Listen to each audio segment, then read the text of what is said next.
Bismillahirrahmanirrahim. Assalamualaikum warahmatullahi wabarakatuh. Mari kita lanjutkan pembahasan kita tentang perhitungan KC. Kali ini kita akan membahas soal tentang perhitungan KC di mana nilai KC-nya sudah diketahui dan konsentrasi atau jumlah zat pada beberapa kondisi juga sudah diketahui. Nah, yang ditanyakan adalah zat pada yang ditanya di sini adalah konsentrasi zat pada kondisi tertentu. Ya. Oke, dari soal ini diketahui ada reaksi kesetimbangan dalam soal ini ya. Di sini kita tulisin aja dulu yang diketahui apa. Jadi ada reaksi kesetimbangan A plus B menjadi C. Tetapan kesetimbangan untuk reaksi tersebut adalah 1/8. Jadi 1/8 di sini adalah nilai KC-nya. KC-nya 1/8. Kemudian diminta berapa sih jumlah mol zat A yang harus dicampur. Nah, mol A-nya tuh berapa yang harus dicampur dengan 3 mol zat B dalam volume 1 liter untuk dapat menghasilkan 1 mol zat C pada keadaan setimbang. Nah, yang diminta itu adalah mol zat A yang harus dicampur. Kalau harus dicampur berarti udah bercampur apa belum? Belum. Kalau dia belum bercampur, berarti ini adalah mol zat A. Yang ditanyain itu adalah mol zat A pada keadaan mula-mula.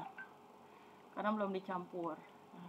Kemudian dia mau dicampur sama B sebanyak 3 mol. Nah, si B ini juga pada saat keadaan mula-mula. Ya. Volumenya 1 liter. Kemudian menghasilkan 1 mol zat C. Nah, C-nya pada saat setimbang. Ini adalah mol saat setimbang. Jadi kalau misalnya kita tuliskan reaksinya, ya, A bereaksi dengan B menjadi C pada saat mula-mula bereaksi dan setimbang. Kita tulisin ya molnya masing-masing. Si A pada saat mula-mula itu nggak ada datanya, berarti kita anggap aja X. Kemudian B pada saat mula-mula sebanyak 3 mol. Ya. C pada saat mula-mula nggak ada datanya. Nah, kemudian diketahui lagi dia menghasilkan 1 mol zat C, 1 mol zat C pada saat kesetimbangan. Ya, jadi di soal yang diketahui ini. Oke, sekarang coba kita kerjakan ya. Ini yang diketahui. Nah, dari sini kita kalau mau mengerjakan ini gimana caranya ya. Oke, pertama di sini yang bisa kita kalau mau nyari data ini ya bisa kita cari dengan cara menghitung KC. Untuk rumus KC sendiri ya kita itu harus menggunakan data konsentrasi zat pada saat setimbang. Masalahnya konsentrasi A dan B pada saat setimbang jumlahnya itu belum diketahui. Jadi kita harus nyari tahu dulu nih berapa jumlah A sama B pada saat setimbang. Nah, apakah bisa langsung kita cari jumlah A pada saat setimbang berapa, B berapa, C berapa? Kalau A dan B ini nggak bisa langsung kita cari. Kenapa? Karena pada saat bereaksi itu juga nggak diketahui ya. Kita mau nyari yang setimbang berapa pada saat bereaksi dan mula-mula si A nggak ada. Jadi ada 3 variabel yang nggak diketahui. B pun demikian. Kita mau tahu berapa B yang ada di kondisi setimbang. Tetapi pada saat bereaksi kita juga nggak tahu. Ada 2 variabel yang nggak diketahui. Nah, berarti ini juga nggak bisa nih kita hitung. Sedangkan C pada saat setimbang udah ada, tapi pada saat bereaksi belum ada datanya. Pada saat mula-mula udah ada ya, strip artinya 0. Nah, bisa kita mulai dari data yang C. Ya, kenapa bisa kita mulai dari zat yang C ini? Karena pada zat yang C ini hanya ada 1 variabel yang tidak diketahui, yaitu mol si C pada saat bereaksi. Ya, jadi kalau cuma ada 1 variabel yang tidak diketahui, bisa kita hitung. Ya. Nah, sekarang berapa sih mol C yang bereaksi? Kalian harus ingat ya, bahwa zat yang berperan sebagai produk itu mol mula-mula kalau ketemu sama yang bereaksi dia ditambah.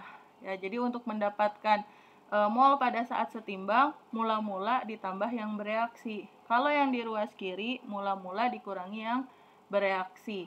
Sehingga mol zat C-nya itu ya pada saat bereaksi adalah 0 ditambah berapa yang hasilnya 1 mol.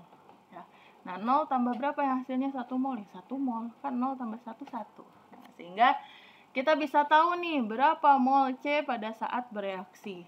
Nah, kalau mol C pada saat bereaksi udah diketahui, maka mol A dan B bisa kita hitung. Ya, gimana caranya? Pakai konsep hukum Avogadro. Ya, jadi mol C pada saat bereaksi diketahui, mol B mau ditanya, tapi molnya nggak ada. Pakai konsep hukum Avogadro. Kalau kita mau tahu berapa mol B yang bereaksi, ya kita bandingkan koefisiennya. C di sini koefisiennya 1, molnya 1. Berarti B yang koefisiennya juga 1, molnya juga sama-sama 1 mol. Ya, atau kalau pakai konsep hukum Avogadro, mol B dibagi mol C sama dengan koefisien B dibagi koefisien C. Nah, mol B-nya itu berarti dibagi 1, mol C-nya kan 1. Sama dengan koefisien B 1, koefisien C juga 1. 1 per 1. Maka mol B-nya sama dengan 1 per 1 kali 1. 1 mol. Ya, intinya mah gini, kalau koefisiennya sama, maka molnya sama. Ya. Kalau misalnya si B koefisiennya 2, ya berarti si C koefisiennya 1, berarti B itu 2 kalinya si C. Gitu aja lah. Kemudian untuk yang A, karena koefisiennya sama, maka A yang bereaksi juga 1 mol. Ya. Oke, yang ini saya hapus dulu ya, biar nggak pusing. Nah, oke, kita lanjut. Selanjutnya, maka mol A pada saat setimbang dan B pada saat setimbang bisa kita hitung. Ya, kenapa? Karena kita kan mau nyari yang setimbang, cuman ada satu variabel yang nggak diketahui. Oke lah, A juga nggak diketahui pada saat mula-mula, tapi kan kita bisa tulis X min 1. Nah, kalau yang B, mol pada saat setimbangnya itu 3 dikurangi 1, yaitu 2 mol. Ya, sehingga zat-zat ini pada saat setimbang bisa kita hitung jumlahnya berapa. Nah, kemudian kita masukin deh ke rumus KC. KC sama dengan untuk reaksi ini konsentrasi C dibagi konsentrasi A dikali konsentrasi B. Ya, kita anggap ini udah setara ya, karena A, B, dan C ini hanya perumpamaan nama zat. Koefisiennya semuanya kita anggap udah setara, berarti semua koefisiennya 1. Nah, lalu kita masukin deh angkanya ya. KC-nya 1/8. Nah, masalahnya konsentrasi C, A, dan B-nya itu belum diketahui.